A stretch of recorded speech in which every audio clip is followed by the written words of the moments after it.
All India আর্য মহাসভার ইস্তেহার প্রকাশ অনুষ্ঠান। প্রতিটি রাজনৈতিক দল যখন নির্বাচনে অংশগ্রহণ করে তখন তার নিজস্ব ভাবনা বা আগামী 5 বছর সেই দল জনগণের জন্য কি করবে সেই বক্তব্য লিপিবদ্ধ করে ইস্তেহার প্রকাশ করা হয়। আজ সর্বভারতীয় আর্য মহাসভা ইস্তেহার প্রকাশ করেন কলকাতা প্রেস ক্লাবে। জাতীয় সভাপতি বিভাস চন্দ্র অধিকারী উপস্থিত ছিলেন, রাজ্য সভাপতি প্রাক্তন বিচারপতি দীপক সাহা রায় সহ জাতীয় সম্পাদক সুধাংশু মিশ্র, বিভাস ব্যানার্জি, রাজ্য সম্পাদক মাইনরিটি সেল আসাদুল ইসলাম, হাওড়া লোকসভা প্রার্থী রাজেশ প্রসাদ। তাই সারা ভারত আর্য মহাসভা প্রতিষ্ঠিত হওয়া দরকার। আমার ইচ্ছা না এই দল ঈশ্বরের দল, আল্লাহর দল, গডের দল। তাই গোটা ভারতবর্ষে এমন একটা দলের দরকার ছিল, এটা মহাপুরুষের চাহিদা। আর তার সেই বর্তমান পুরুষোত্তম, লেটেস্ট পুরুষোত্তম, তিনি নির্দেশ দিয়েছেন এই দল করতে। তাই এই দল করবো তার ইচ্ছা পূরণার্থে। আর প্রত্যেকটা মানুষ যাতে আর্যকৃত হয়, আর্য সংস্কৃত অর্থাৎ ঈশ্বর বা আল্লাহ সংস্কৃতবান হতে পারেন, তার জন্য এই দল করা। একদম খাঁটি হিন্দু, খাঁটি মুসলমান, খাঁটি খ্রিস্টান, খাঁটি বৌদ্ধ, খাঁটি জৈনের মধ্যে কোনো পার্থক্য নাই, যদি সে খাঁটি হয়।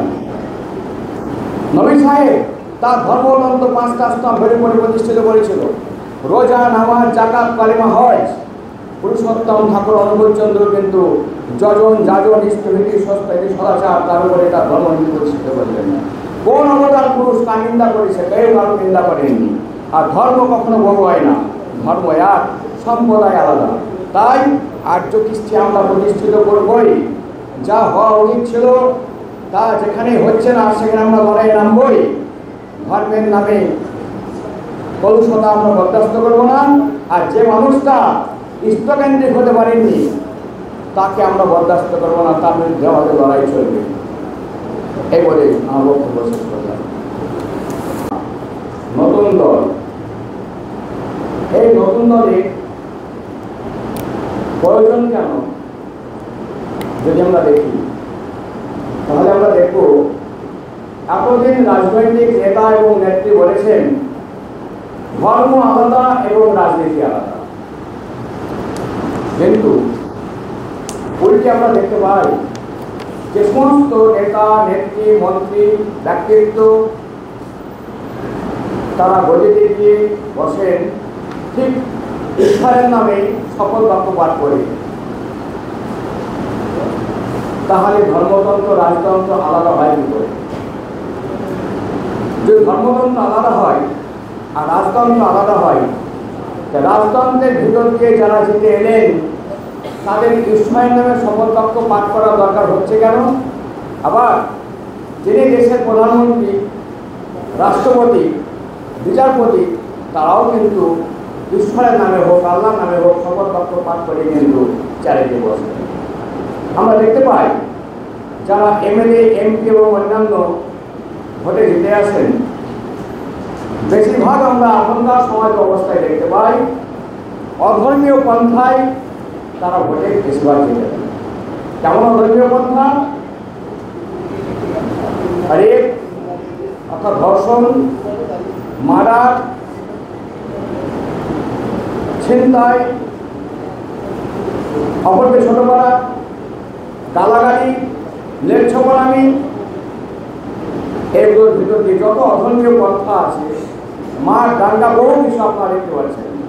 তার ভিতর দিয়ে পরকে পরাজিত করে, পরাস্ত করে আমি কোনো না কোনোভাবে জিতব বা জিতে আবার সেই ঈশ্বরের নামে শপথ বাক্য পাঠ করে কিন্তু তারা এমপি, এমএলএ এবং মন্ত্রী, নেতা নেত্রী হচ্ছে। এমন ব্যবস্থাপনা আমাদের ভারতবর্ষে ছিল না। ভারতবর্ষ ঋষির দেশ। এবং যখনই রামকৃষ্ণ, বুদ্ধ, বিশ্বাস, মোহাম্মদ, চৈতন্য মহাপ্রভু, শ্রীরামকৃষ্ণ ঠাকুর অনুকূলচন্দ্রের আবির্ভাব হয়নি, যখন তারা আসেননি, তখন ঈশ্বর নামে কিছু একটা ছিল। ভাষা না থাকতে পারে, ল্যাঙ্গুয়েজ না থাকতে পারে, কিন্তু তার অস্তিত্ব আমরা বেশিরভাগ মানুষ স্বীকার করি জগতে।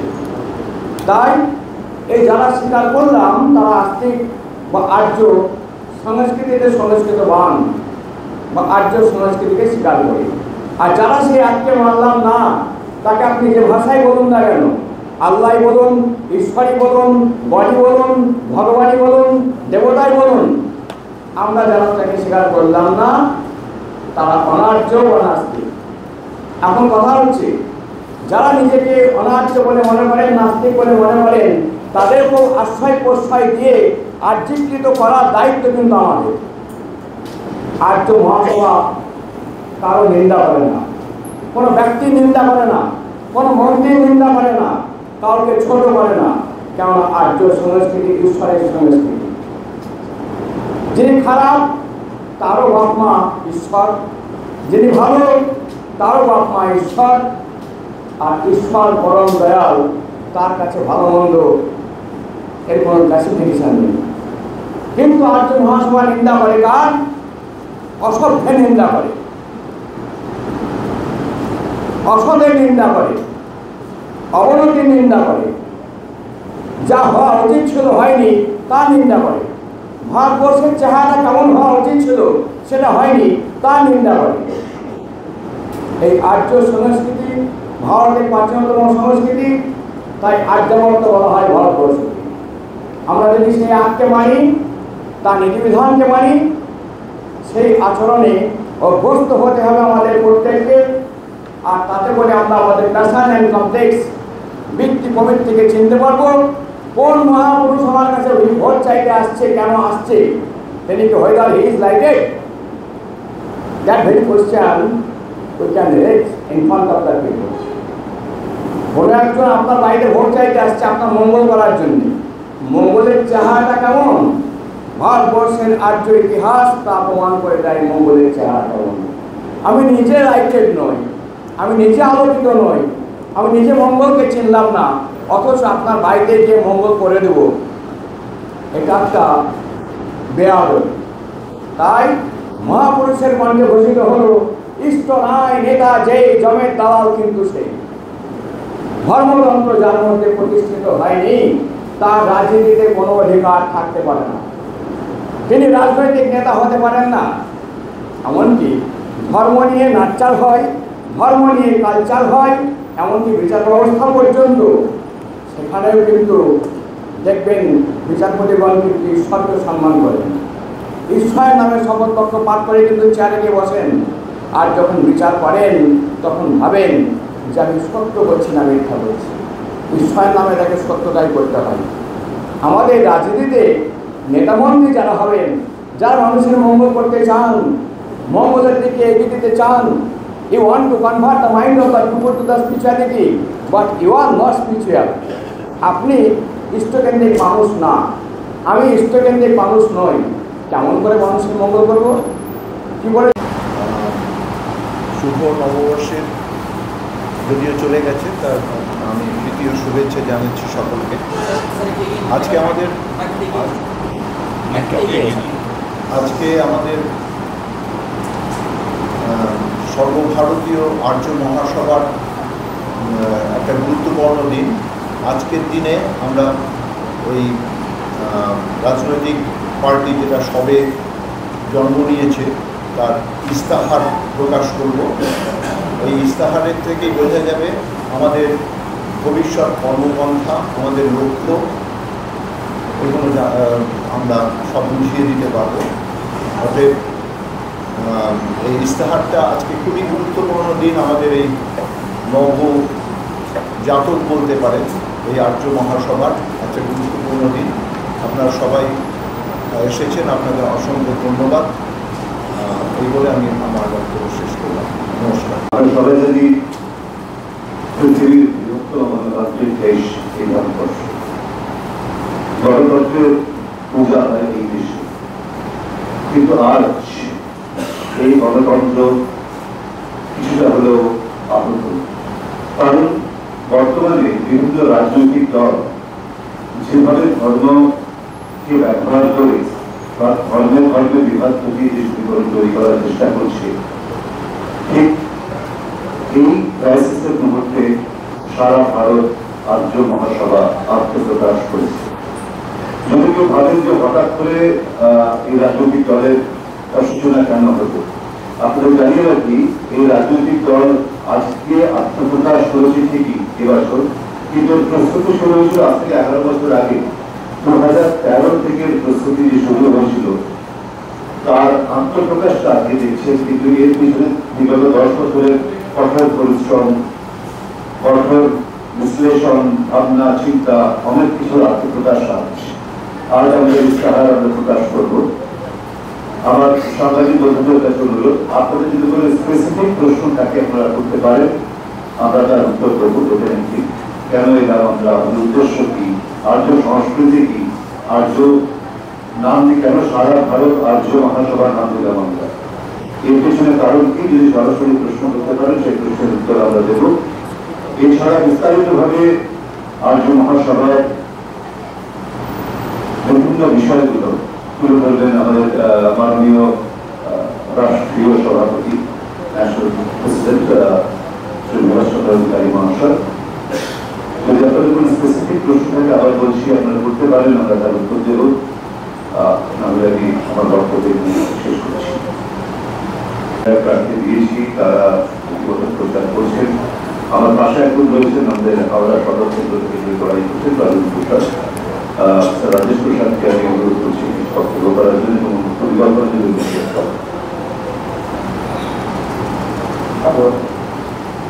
সবাইকে বাংলা নববর্ষ আন্তরিক শুভেচ্ছা অভিনন্দন। আর আজকে রামনবমীও সবাইকে আন্তরিক প্রণাম। আমি সর্বভারতীয় প্রেসিডেন্ট আমাদের অলরেডি আর্য মহাসভার শ্রী বাসুদেব অধিকারী মহাশয়কে প্রণাম জানিয়ে বলতে চাইছি যে উনি যে আমার উপর বিশ্বাস রেখে হাওড়া সদর লোকসভা, যেটা একটা ইম্পর্টেন্ট আপনি বলতে পারেন লোকসভা সিট, সেখানে উনি আমাকে মনোনীত করেছেন প্রার্থী হিসেবে। এটার জন্য আমি কৃতজ্ঞ এবং আমাদের প্রচার খুব ভালোভাবে চলছে।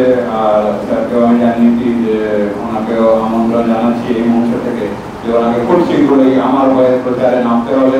আর আমাদের অল ইন্ডিয়া আর্য মহাসভার যে আজকে উনি বার্তা দিলেন, এই বার্তা যেন বাড়িতে বাড়িতে পৌঁছতে পারে, জনগণের কাছে পৌঁছতে পারে।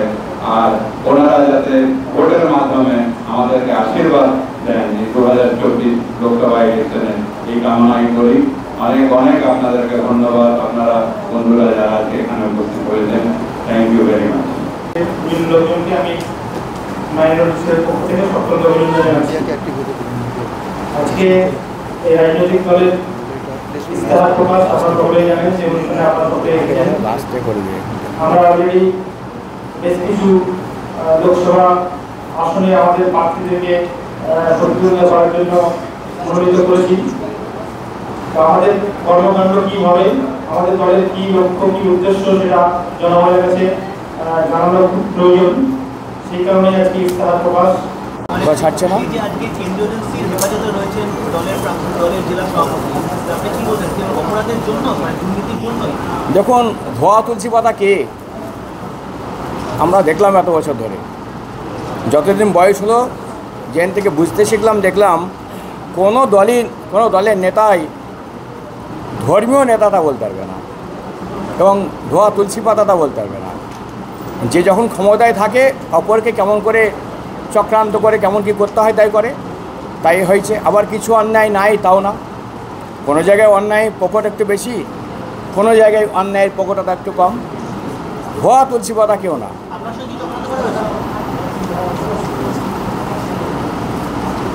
অনেকে বাঁচার জন্য আমার নামটা করেছিল, কেন্দ্রীয় এজেন্সি গিয়ে দেখলো যে সব মিথ্যা, কিছু নাই, তাই বাইরে আছি, তাই ভালো আছে।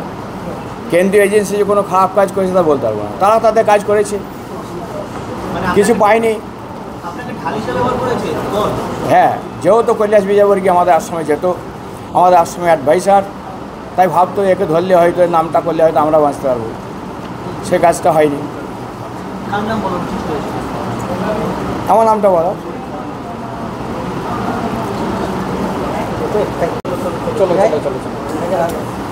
আপনাদের এই লোকসভায় হঠাৎ মানে কন্টেস্ট করার ইচ্ছে হলো কেন? হ্যাঁ, দল করেছি তো কন্টেস্ট করার জন্যই।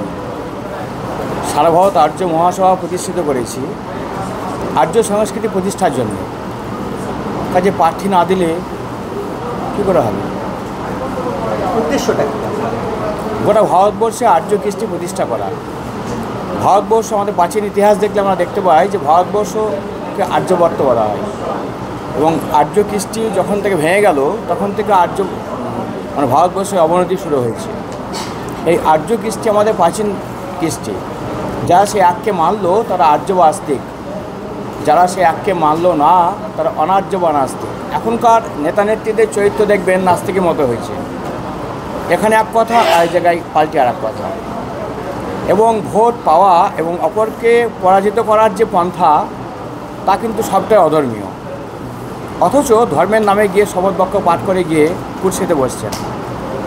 তাই যেখানে আমি ধর্ম মানলাম না সেখানে হঠাৎ একদিনের জন্য ঈশ্বরের নামে শপথ বাক্য পাঠ করে আমি ঈশ্বর সম্পর্কে কী বুঝলাম? কাজে আগে নিজের শরীরের মধ্যে নিজের মনের মধ্যে ইষ্ট প্রতিষ্ঠা করতে হয়। ধর্মতন্ত্রের প্রতিষ্ঠা না হলে রাজতন্ত্রে তার কোনো অধিকার হয় না। আর রামরাজত্বের কথা যে বলা হয়, দেখবেন রামচন্দ্র ভরতকে সিংহাসনে বসানোর পর কিছুদিন পরে অনেকগুলো প্রশ্ন করেছিল। সব প্রশ্নটাই এই আর্যতন্ত্রী প্রশ্ন। তেমন করে কিন্তু করা হয় না এখন। তাই সেই লাল আলতা মেয়েদের পায়ে থাকতো, শাখা সিঁদুর থাকতো, পিতায় শ্রদ্ধা মায়ে টান, সেই ছেলে হয় সাম্যপ্রাণ। বাবা মার প্রতি যে শ্রদ্ধা, শাশুড়ির প্রতি বৌমার যে শ্রদ্ধা, বৌমার প্রতি শাশুড়ির যে মেয়ে সুলভ ভালোবাসা, এগুলো সবটাই আর্য সংস্কৃতির উপর নির্ভরশীল। যখন থেকে সেগুলো ভেঙে গেল তখন থেকে আমরা অধার্মিক হতে আরম্ভ করলাম। কাজেই এই দল দরকার আছে এবং প্রত্যেকটা মানুষকে আর্যকৃত করতে হবে, এটাই দলের মুখ্য উদ্দেশ্য। কাউকে নিন্দা করা, কাউকে ছোট করা এমন উদ্দেশ্য দলের নয়। এখন তো দেখা যাচ্ছে ধর্মের নামেই ভোট চাওয়া হচ্ছে বেশি। তা আপনারা কি ধর্ম নিরপেক্ষ দল হিসেবে আসছেন নাকি? না, আমরা ধর্মের পক্ষে, ধর্ম নিরপেক্ষ না তো। আমরা ধর্মের পক্ষে, ধর্ম নিরপেক্ষ না। ধর্ম জিসাস বলল, আমি আমার কথা বলছি না, মহাপুরুষের কথা বলছি। জিসাস বলল, he who declares himself that I am neutral, I don't believe him. যে নিজেকে বলে আমি নিউট্রাল তাকে আমি বিশ্বাস করি না।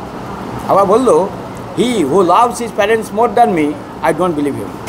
যে তার বাবা মাকে আমার চেয়ে বেশি ভালোবাসে আমি তাকে বিশ্বাস করি। কাজে একটা মানুষ হয় ইষ্টতন্ত্রী হবে, না হয় বৃত্তিতন্ত্র হবে। ইষ্টতন্ত্রী না হলে তুই বৃত্তিতন্ত্রী হবি, বৃত্তিতন্ত্রের অযুত জ্বালায় স্বতন্ত্রহীন রবি। একটা মানুষ কখন নিউট্রাল হয় না তো। আপনি এই দলটা কতদিন আগে তৈরি হলো? 2023-এর জুলাই মাসে। আপনি তো আগে তৃণমূল করতেন, হ্যাঁ। তাহলে কি এখন তৃণমূল বা বিরোধীদের আপনি দেখবেন প্রিভিয়াস অনেক সভা আছে, প্রত্যেকটা সভায় কিন্তু আমি ঈশ্বরের কথা বলতাম, আমার ধর্মের কথা বলতাম। তা তো সবাই বলতো এই ধর্ম নিয়ে চলে আসছে দলের সঙ্গে, ওর জন্য ঠিক পোষাতো না, মজা পেতাম না। যার জন্যে আর এই দল প্রতিষ্ঠিত করার উদ্দেশ্য 16 সাল থেকে। পরম পুরুষ পুরুষোত্তম ঠাকুর অনুকূলচন্দ্রের দীক্ষিত আমি। তার যে আর্য সম্পর্কে ব্যাখ্যা আছে, আর্য কৃষ্টি সম্পর্কে ব্যাখ্যা আছে, তাতে এই দল প্রতিস্থাপনের কথা আছে। ডক্টর শ্যামাপ্রসাদ মুখার্জি ঠাকুরের দরবারে গেছিলেন, উনি বলেছিলেন আপনি আমাকে একটু সাহায্য করুন। বললো আপনার সংস্থার নাম কি? বললে হিন্দু মহাসভা। বললো নামটা পাল্টাই ফেলেন, আর্য মহাসভা নাম দিন।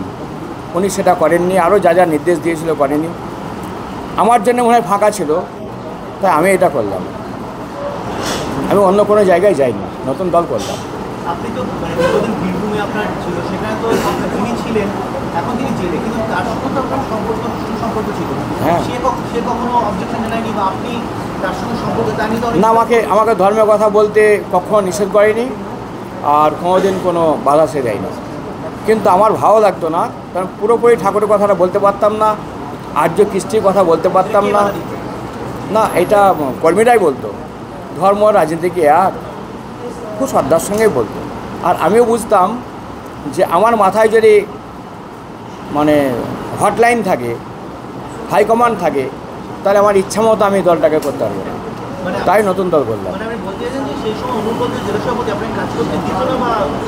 না, দিত না তা তো না, উনি তো কোনোদিন কোনো বাধা দেয়নি। কিন্তু ওনাদের বক্তব্য ছিল যে ধর্মের কথা বলে রাজনীতি হবে না। তাই আমি দেখতে চাই যে ধর্ম প্রতিষ্ঠার জন্যেই একটা দল করা যায় কিনা, আর্য কৃষ্টি প্রতিষ্ঠার জন্যেই একটা দল করা যায় কিনা, তাই আর্য কৃষ্টির নাম দিয়েই এটা করেছি। বীরভূমে তো দেখা যাচ্ছে কেন্দ্রীয় এজেন্সি প্রচণ্ড সক্রিয়, মানে কি নতুন দল? কারণ বিরোধীদের উপর তো নতুন দল করলে কি কেন্দ্রীয়জেশন থেকে ছাড়বে? ঈশ্বরের ইচ্ছা তেমনি হবে, যেমন চলবে তুমি, ফসল তোমার তেমনি হবে যেমন উর্বর জমি। তা কে কত দাগি, কে কত কেমন কেন্দ্রীয়জেশন তাকে বুঝে নে।